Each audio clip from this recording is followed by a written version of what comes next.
Hola a todos y bienvenidos a una nueva conferencia de la asignatura de Microeconomía.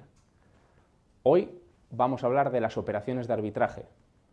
Supongo que muchos de vosotros habréis oído hablar de las operaciones de arbitraje, generalmente en medios de comunicación, en prensa, sobre todo económica, ¿no?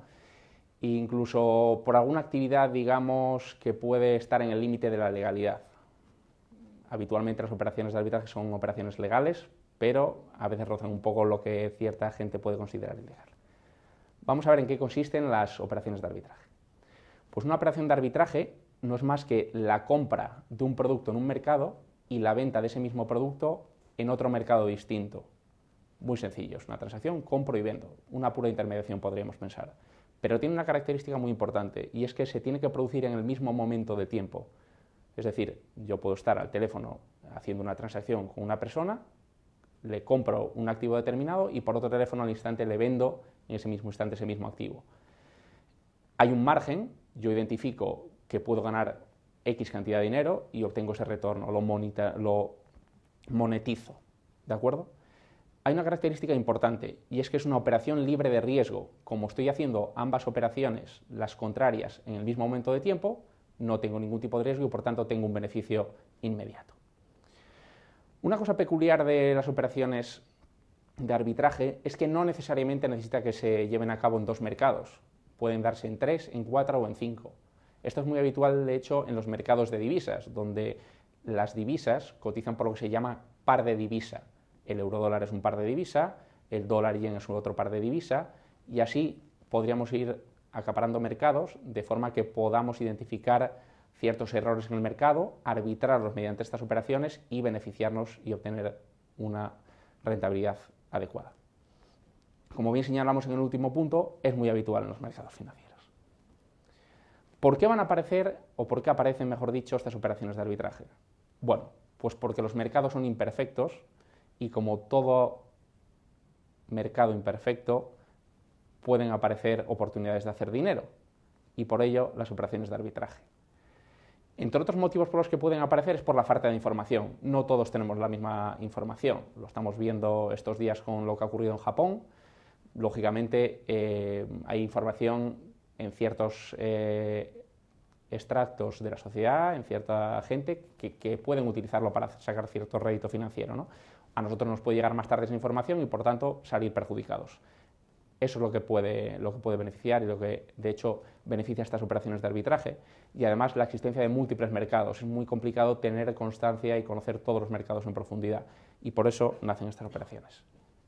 ¿En qué mercado se pueden dar o pueden aparecer estas operaciones de arbitraje? Pues se pueden dar en el mercado de contado, es decir, en el de acciones y derivados de forma conjunta, lógicamente también en el de acciones de forma exclusiva. Podríamos hablar también de los mercados de tipo de interés, mercados de divisas o mercados de materias primas. Otra serie de mercados también podrían suceder. Vamos a ver el ejemplo, que es la forma más útil y más representativa de poder entender bien qué es la operación de arbitraje. Para ello vamos a suponer un mercado donde tenemos contado, es decir, tenemos las acciones del Banco Santander y tenemos futuros de Banco Santander. ¿En qué consiste esta operación de arbitraje? Antes de nada, debemos entender que es un futuro, que es un derivado, porque hemos hablado de las acciones, todos sabemos lo que es, pero ¿un futuro qué es? Bueno, pues un futuro es un contrato derivado por el cual el comprador y el vendedor se obligan a entregar y a comprar un determinado activo, en este caso acciones del Santander, a un determinado precio en un plazo. Es decir, yo me comprometo, yo que soy el comprador del futuro, a comprar acciones de Telefónica o de, en este caso, Santander o cualquier otra acción, dentro de 3 meses a un precio de 10 euros, pongamos. Y el vendedor se obliga en ese contrato a entregármelas a 10 euros, con independencia de lo que está haciendo la acción, esté a 8 o esté a 12. En función de cómo se mueva el mercado, habrá un beneficio o habrá una pérdida. ¿Cómo se determina el precio de un futuro? Pues aquí tenéis la fórmula, es muy sencillo. El precio teórico del futuro, es decir, el precio que realmente debería tener el futuro, es el precio del contado, es decir, el precio de la acción, más los intereses por ese periodo de tiempo en el que vamos a asumir el riesgo, 3 meses, 2 meses, 6 meses, menos los dividendos. Las acciones cotizan en el mercado, pero en el momento en el que pagan ese dividendo se descuenta del precio de cotización de la acción. Lógicamente el precio del futuro tiene que valorar eso, porque a lo mejor en el transcurso de esos 3 meses hay un pago de cupón. hay un pago de esos intereses, de esos dividendos, y por tanto eso vale menos, hay que considerarlo.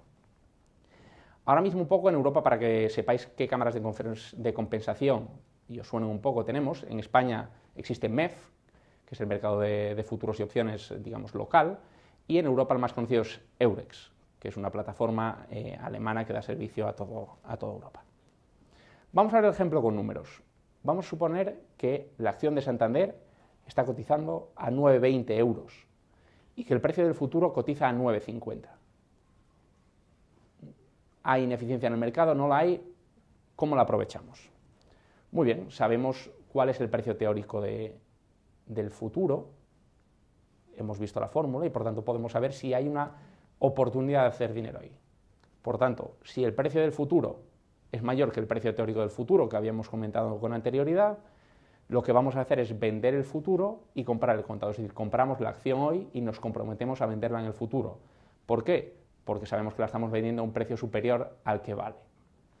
Y de forma contraria, si el precio futuro es menor que su precio teórico, del futuro, por supuesto, vamos a comprar el futuro, es decir, me voy a comprometer a comprar dentro de 3 meses esas acciones porque están cotizando con descuento respecto a lo que deberían valer. Es decir, compramos el futuro, como hemos dicho, y venderíamos las acciones hoy. ¿Qué beneficios obtenemos del arbitraje? Múltiples beneficios. Es un beneficio sin riesgo, como hemos visto, es una cosa muy sencilla, es una fórmula matemática y salvo riesgos o algún tipo de acción no natural, por decir de alguna forma, vamos a obtener un beneficio. Favorece la aparición de nuevos productos, mercados y participantes. Es cierto, es una forma de hacer dinero, esto nos hace más profesionales, nos hace más activos y hace que, por supuesto, cada vez existan menos beneficios de estas operaciones de arbitraje porque cada vez hay más conocimiento de los mismos. Es una cosa bastante buena para profesionalizar los mercados. Y hablamos también de una mejora de la eficiencia de los mercados, como hemos dicho.